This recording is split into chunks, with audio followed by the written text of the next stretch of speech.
And now we're moving on to the final part, which is the actually long tech tree generation. So what I mentioned at the beginning is that, you know, one thing that can come out of this is, if people find this process useful, is that over the next years in our groups, as we go back into our technical seminars, in the back end, our note-taking device will be a tech tree structure. So that rather than just creating the reports, we're actually building out the tech trees, and not just any type of trees that go like into nitty-bitty minutia details, but as we're trying to at least show with this longevity tree that is still very wrong, it's a VV000001, but we try to already do one that could potentially be just a prototype that we want your guys' feedback on. So tomorrow we have that one out. We have lots of sticky pens. You have to tell us why we're wrong, but this is just our note-taking device in the back end to figure out how all of you guys' work fits in with each other. Every one of these nodes over time will become clickable so that you can zoom in as a demonstration of just like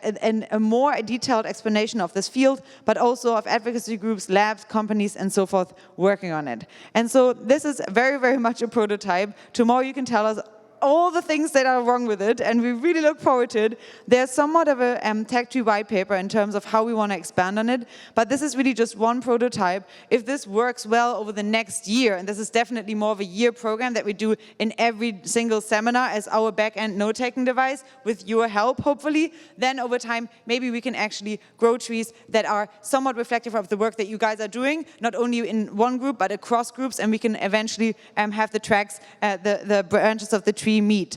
Obviously, we have very suboptimal tools at the moment. That's why Amir, me, Ocean Protocol, Trent McConaughey, and a few others, including Seda Röder, Andy Smolek, Balaji Srinivasan, Matthias Röder, Eric Anderson, and Trent, Seda, and Amir launched a hackathon. And so this hackathon is a prize, 30K at the moment, and there may be a few more stack-ups for better tool design elements, but it's to create a fun app for open source collaboration of maps of problems that are like Miro, if you know the map builder tool, through crowdsourcing, Wikipedia style, and crowdfunding, Kickstarter style. So the idea is that individual groups can build their own problem maps, different people can potentially fund them, and so forth. So if you're interested in creating a better tool like this, then please apply to the hackathon.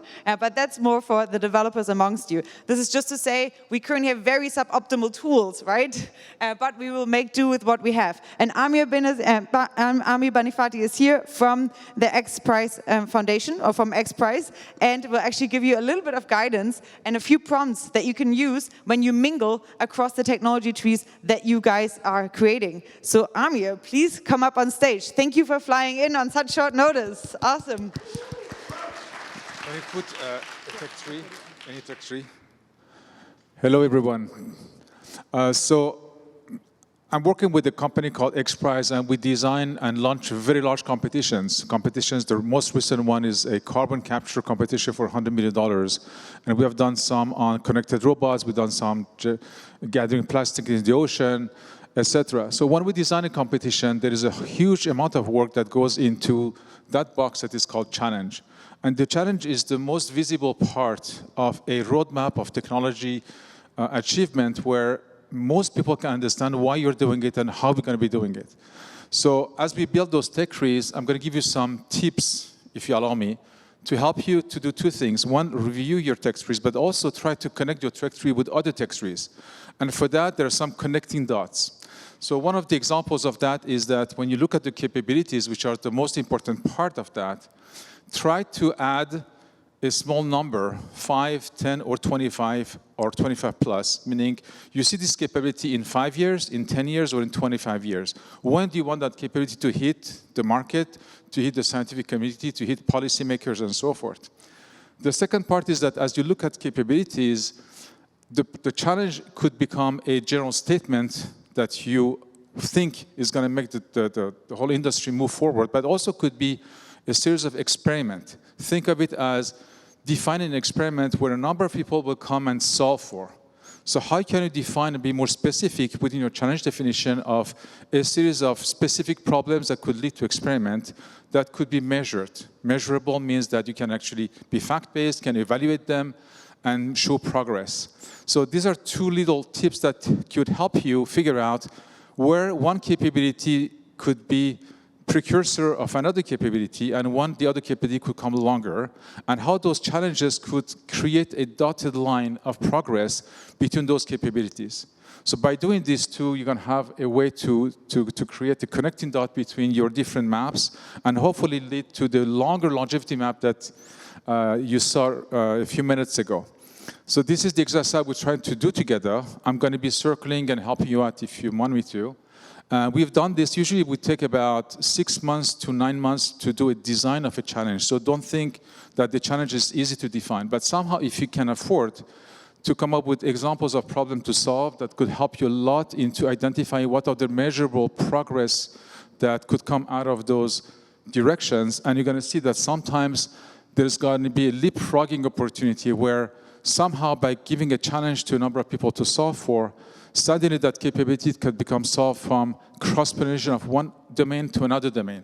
And then when we're going to compare, let's say, biotech to AI or to crypto, this is how you're going to see connecting dots between different domains by finding cross-pollination of some capabilities from one area to another area.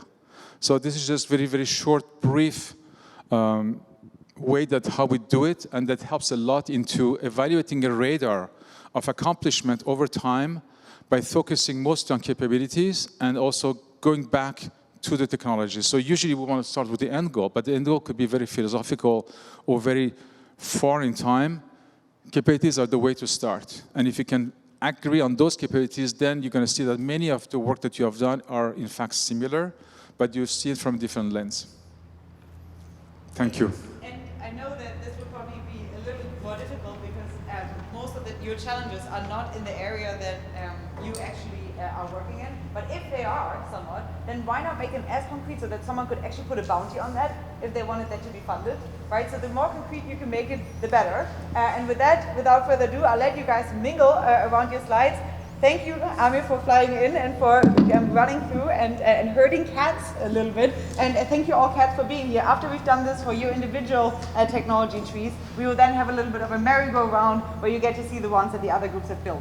So for now, this is just an open space for you guys to mingle, to try to figure out if you can make them somewhat actionable, if you can maybe put years onto them, and if you can see certain connections across them. Thank you all for coming. This is really, really fun. Thanks a lot.